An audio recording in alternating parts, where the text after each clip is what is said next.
ካልኣይ ቆሮንቶስ ምዕራፍ 11 ቁሩብ ዘረባ ዓሽነት ክዛረብ እሞ ክትዕገሱን ምደለኩም እወም ተዓገሱን እንዳ በአምላኻዊ ቅንኢ ተቐንአልኩም እሞ ከም ሓንቲ ንጽሕቲ ድንግል ምእንቲ ከቐርበኩም ንሓደ ሰብኣይ ንክርስቶስ እሕጽየኩም ኣለኹም ግና ከምቲ ተመን ብጉርሑ ንሄዋን ዘስሓታ ከምኡ ንስኻትኩም እውን ብሓሳብኩም ተታሊልኩም ካብቲ ኣብ ክርስቶስ ዘለኩም ሙሉእን ንጹህን ፍቕሪ ከይትርሕቑ እፈርሕ ኣለኹ ምክንያቱ ሓደ እኳ ንሕና ዘይሰበኽናዮ ካልእ ኢየሱስ እንተሰበኸልኩም ወይ ካባና ዘይተቐበልኩሙ መንፈስ ካልእ መንፈስ እንተተቐበልኩም ወይ ቅድሚ ሕዚ ዘይተቐበልኩምዎ ካልእ ወንጌል እንተሰበኸልኩም ስቒልኩም ትዕገሱዎ ኣለኹም ኣነ ካብዞም ብሉጻት ሃዋርያት ኢና ዝብሉ ብሓንቲ እኳ ዝንእስ ኣይመስለንን ክእለት ኣዘራርባ እኳ እንተዘይብለይ ፍልጠትስ ኣይጐድለንን እዙይ ከዓ ብብዙሕ መንገዲ ገሊጽናልኩም ኢና ንስኻትኩም ምእንቲ ልዕል ክትብሉ ኢለ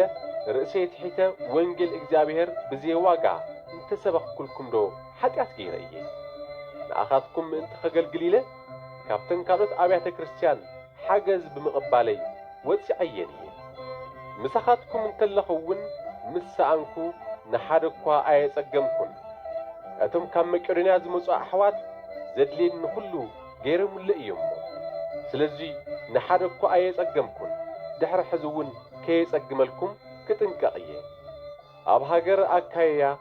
እዛ ትምክሕቲ እዚኣ ሓደ እኳ ክሕድገኒ ዝኽእል ከም ዘየለ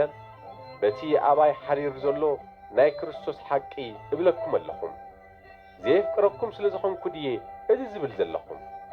ከም ዘፍቅረኩምስ እግዚኣብሔር ይፈልጥ እዩ እቶም ሃዋርያት ኢና ዝብሉ ከምቲ ናቱ ንገብር ኢና ኢሎም ምእንቲ ከይምክሑ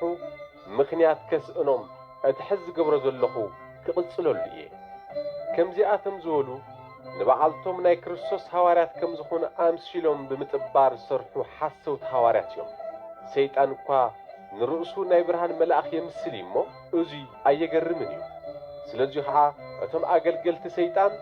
ንርእሶም ኣገልገልቲ ጽድቂ እንተምሰሉ ዘገርም ነገር ኣይኮነን መወዳእቶም ድማ ከም ግብሮም ክኸውን እዩ ደጊመውን እብል ኣለኹም ሓደ እኳ ከም ዓሻ ኣይቝጸረኒ ከም ዓሻ እንተቖጢርኩምን ግና ኣነውን ቁሩብ ምእንቲ ክምካሕስ ከም ዓሻ ጌርኩም ተቐበሉኒ ከምዙይ ኢለ ብትምክሕቲ ክዛረብ እንተለኹ ከም ዓሻ እምበር ከም ፍቓድ እግዚኣብሔር ኣይኮንኩን ዝዛረብ ዘለኹም ብዙሓት ብናይ ዓለም ነገራት ካብ ዝምክሑ ኣነውን ክምካሕ እየ ንስኻትኩም ልባማት እናሃለኹም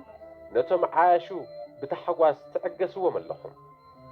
ሓደ ከም ባርያ እንተቖጸረኩም ሓደ እንተዓመፀኩም ሓደ እንተተበለጸልኩም ሓደ እንተኾርዐልኩም ሓደ እውን ገጽኩም ተጸፍዓኩም ትዕገስዎ ኣለኹም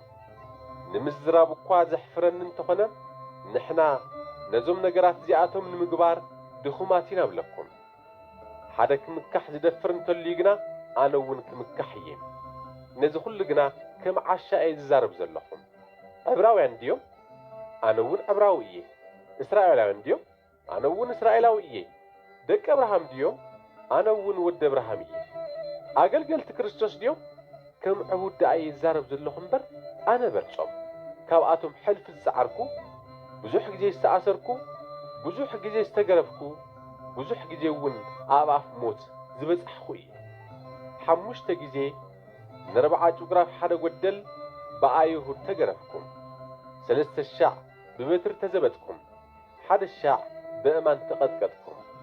3,000 እታ ዝነበርክዋ መርከብ ተሰበረትኒ ሓደ ለይትን ሓደ መዓልትን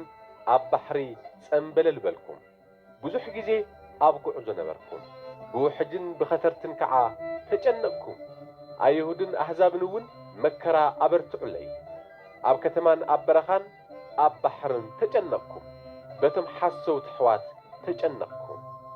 ብስራሕ ብጻዕሪ ድቃስ ለይቲ ብምስኣን ብጥሜት ብጽምኢ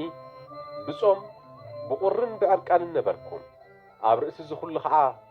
እቲ ብዛዕባ ኩለን ኣብያተ ክርስቲያን ዘለና ሓልዮት በብመዓልቱ የጨንቐንሎም መን እዩ ዝደኸመ እሞ ኣነ ዘይሓዝን መን ከ እዩ ብሓጢኣት ዝወደቐ እሞ ኣነ ዘይጉሂ